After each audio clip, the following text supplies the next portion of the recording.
My name is Gregory Bovid, and on behalf of the entire band, thanks for coming out to join us this afternoon. As you probably have heard, today's concert marks the beginning of our 50th season of making music right here in mid-Michigan. Now, on a personal note, this concert marks my 30th season as the voice of the Midland Concert Band.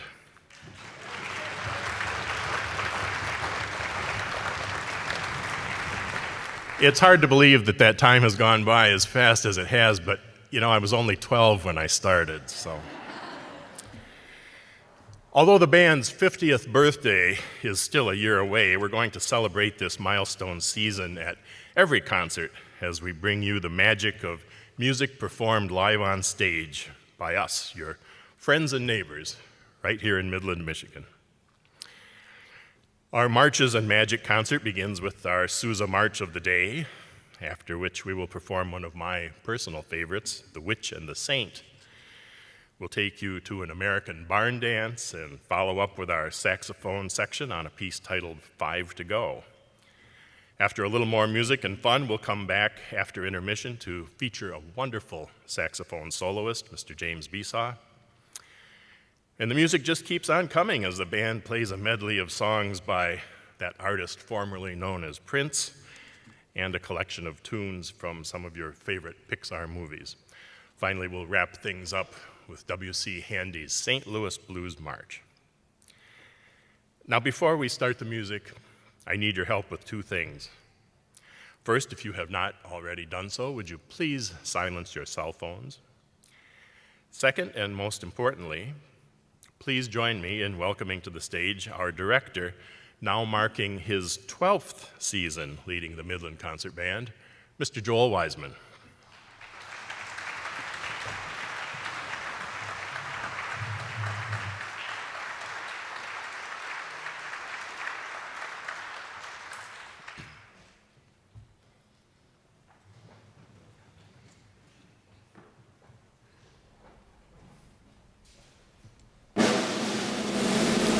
Ladies and gentlemen, to honor America, please rise as you are able and join in singing our national anthem.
always say that a concert just isn't complete without a Sousa March, so today we wanted to get that one right out of the way with one of the best known and loved, The Thunderer. Written in 1889, that was Mrs. Sousa's favorite march, they say, and it was very popular with the public. Come to think of it, it still is. Our next selection is a wonderful piece by Stephen Reinecke titled The Witch and the Saint. And it's a one-movement tone poem, if you will, that describes the lives of Helena and Sibylla, fictional twin sisters born in Ellwangen, Germany, at the end of the 16th century. As the sisters grew up, it became clear that they had the gift of second sight, and they could predict the future. The story is based on the book Die Hexe und der Heilige by Ulrike Schweikert. Reinecke constructed this work with 5 distinct sections. The first musical theme represents both sisters and is first introduced in sort of a medieval Gregorian chant type motif. The second section is the development of Sibylla's theme. Now, this sister led a horrible life, and her gift of sight was looked down upon. Many of the townspeople feared her and considered her to be a witch. The third section is the development of the other sisters, Helena's theme. This sister was sent away to a convent when she was a child and was revered as a saint because of her visions. The fourth section is very turbulent music, and it represents the struggles that both sisters had in their lives. Eventually, Sibylla is imprisoned, and Helena returns to town to save her. The fifth section and finale of the piece depicts the following scene. As they are trying to escape, the sisters are captured once again. This time, for fear of being burnt at the stake, the saint, Helena, drinks poison. She dies in her sister's arms, and Sibylla, the witch, rides off in sorrow. Now, admittedly, that's not a very happy ending. Sad and more than a little creepy. But it makes a great tale for Halloween, which is less than 2 weeks ago. And the music's pretty good, too. Well, after that, we're going to lighten the mood with Richard Saucedo's American Barn Dance. It's kind of a folksy piece, makes you think of Aaron Copland or Charles Ives. It's just the thing for a Sunday afternoon in October. As the name suggests, it has the feeling of a barn dance. It's rhythmic, energetic, and it contains elements of an early American character. Back to the music now with The Witch and the Saint and American Barn Dance.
Those of you who regularly attend our concerts know that we like to feature individual members, small ensembles, or maybe even a whole section of the band to highlight the many fine musicians in our group.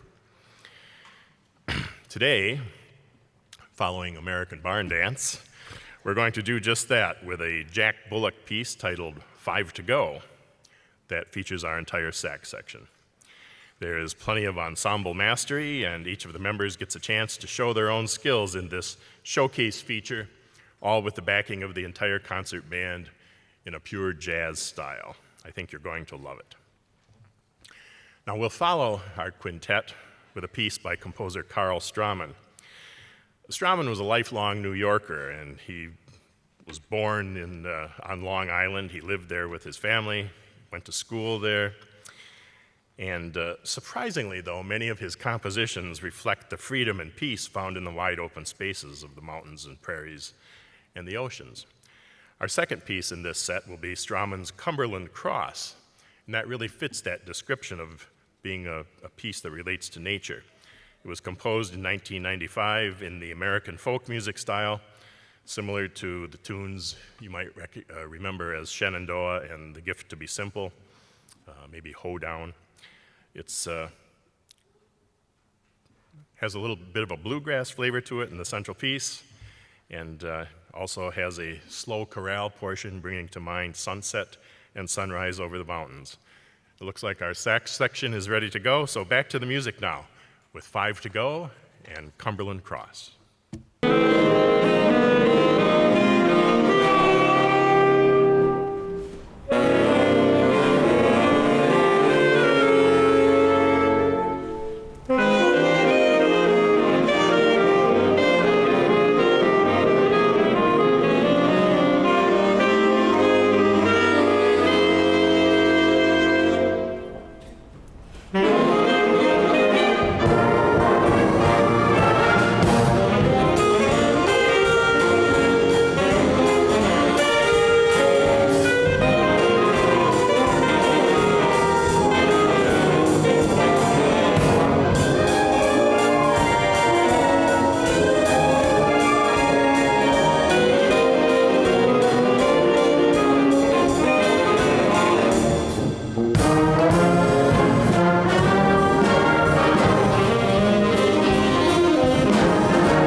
Well, we're going to close the first half of our concert with a piece by an Austrian composer, a fellow by the name of Philipp Farbach.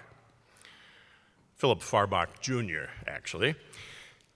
Because his father was also a famous conductor, Philipp Jr. was referred to as young Farbach. And his father gave him really good musical instruction. So good, in fact, that when he reached the age of 12, his father allowed him to conduct his orchestra.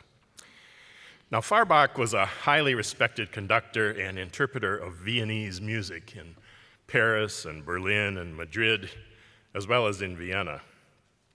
He was a prolific composer. His fame exceeded that even of the Strauss family for a time, leaving behind approximately 500 compositions, 125 polkas, 105 waltzes, 60 marches and mazurkas, quadrilles, and other dance forms, many of which are still popular in Europe. Now, I suppose our next selection is actually sort of a march, but I'll let you decide that for yourselves. Written for piano back in 1885 and first arranged for band around 1907, this tune was originally called Comic Tattoo. Now, the arrangement we're going to play for you is from 1961, and by that time, the title had changed to Musician's Strike, and Comic Tattoo is a subtitle. Incidentally, the band played this piece during our very first season back in 1976 and 77. That's about all I'm going to tell you regarding the piece, except that I think it'll make you smile. Now, following Musician's Strike, we're going to take a 15-minute intermission.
Composer Claude T. Smith was born in Monroe City, Missouri back in 1932. And he was going to college until he was drafted into the Army during the Korean conflict. After he got out, he finished his undergraduate studies, taught a little bit of school, but eventually he became a full-time composer and musical consultant. During his career, he composed over 120 works for band, chorus, orchestra, and small ensembles. He died back in 1987. In 1983, he wrote his Fantasia for alto saxophone, and it was written for a saxophonist by the name of Dale Underwood. The piece was dedicated to the U.S. Navy band to which Underwood was assigned at the time. Dale Underwood has been a leader and driving force in developing the saxophone as a classical instrument. He is a member of the faculty of George Mason University and the University of Maryland. Smith's Fantasia is technically demanding for the soloist, and it features opportunities for some displays of both technique and tonality. There's extensive cadenzas that display the full skill of the performer and the range of expression that is available from the instrument. This afternoon, it is our privilege to perform this piece for you, and we are even more privileged to be featuring an incredible saxophone soloist from within our own ranks. You had the pleasure of hearing him earlier as part of our sax feature. He is a native Michigander, originally from Saginaw. He has a bachelor's degree in music education from Saginaw Valley State University and a master's degree in saxophone performance from Oakland University.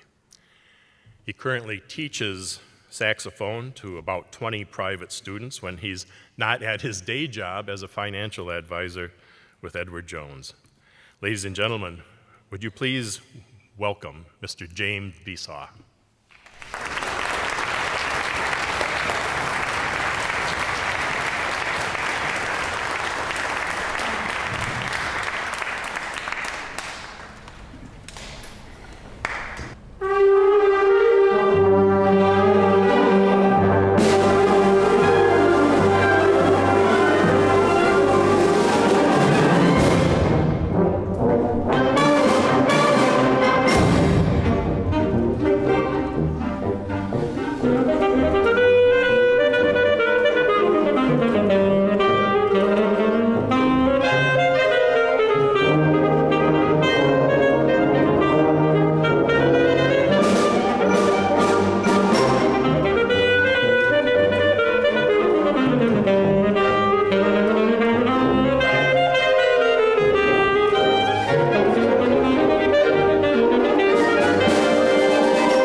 How about one more round of applause for our fantastic sax soloist?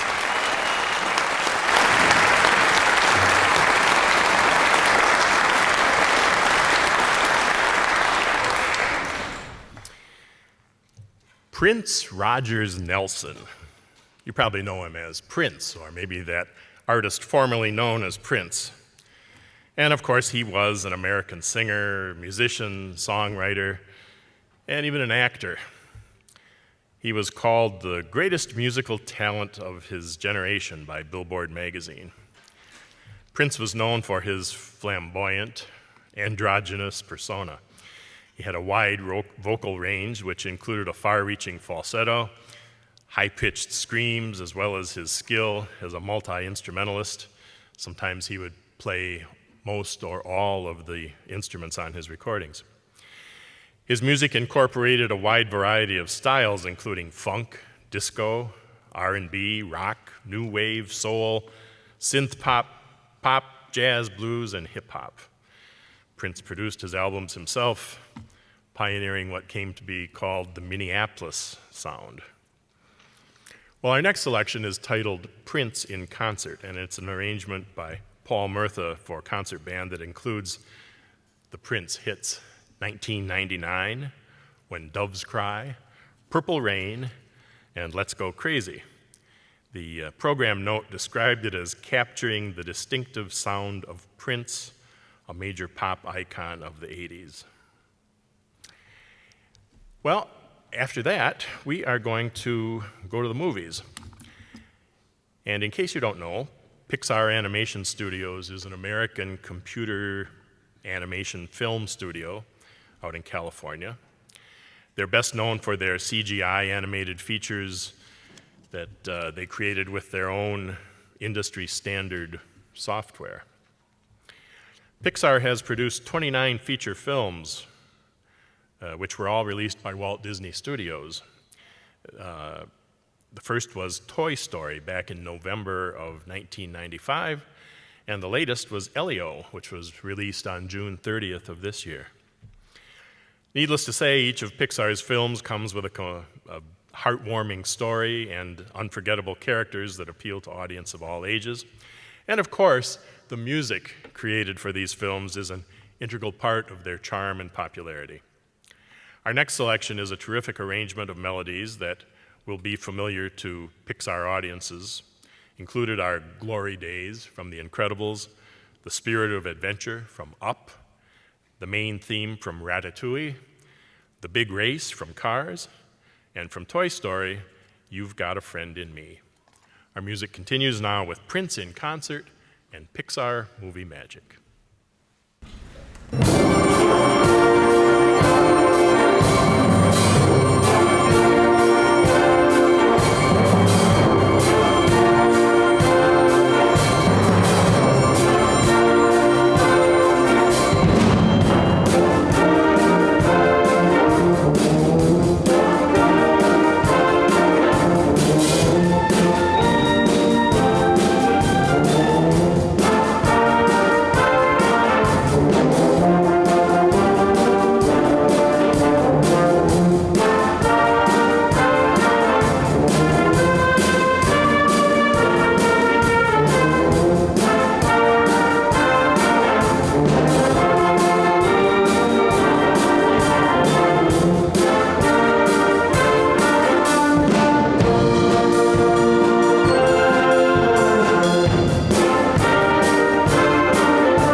Before we get to our final selection, as always, some thank yous are in order.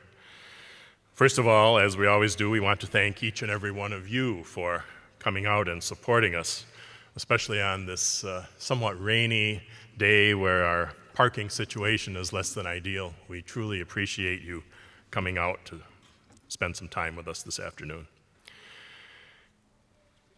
Those of us up here on the stage are strictly here for the fun of it.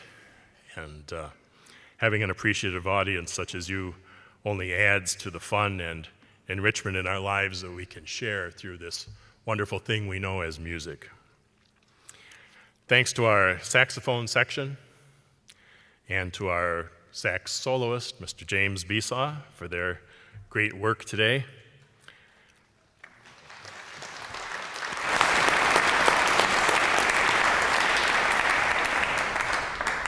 Thanks also to our ushers, our stage crew here at the center, and all those other people who work behind the scenes to make these shows possible.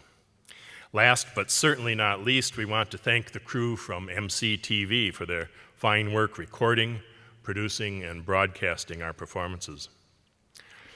We also want to thank another very important group of people, our contributors, for the help that they provide to keep us on the stage and continue our award programs for young musicians.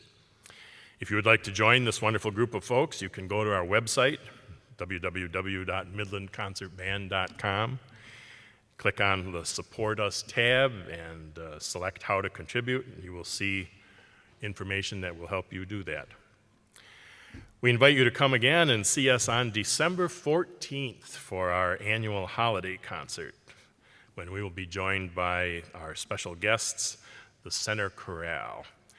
We certainly encourage you to join us and bring a friend or two. Come celebrate the season with us.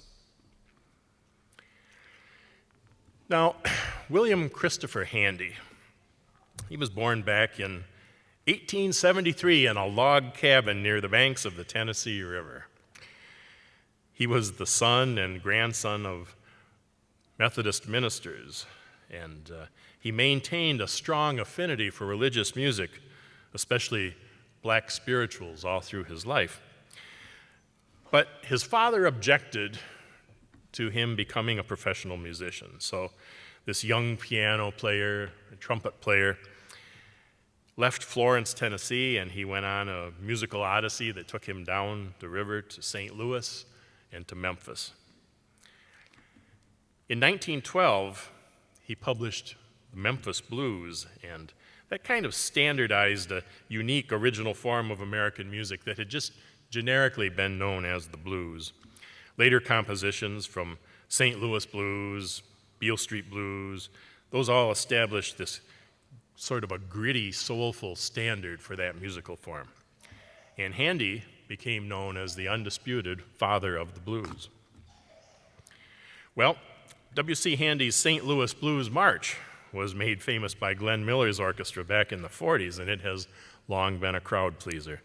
And we're sure that you're going to be pleased too as we conclude our program today with the St. Louis Blues March. Once again, thank you and good afternoon.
Thank you so much. If you have time, we do have one more piece on our stands for you.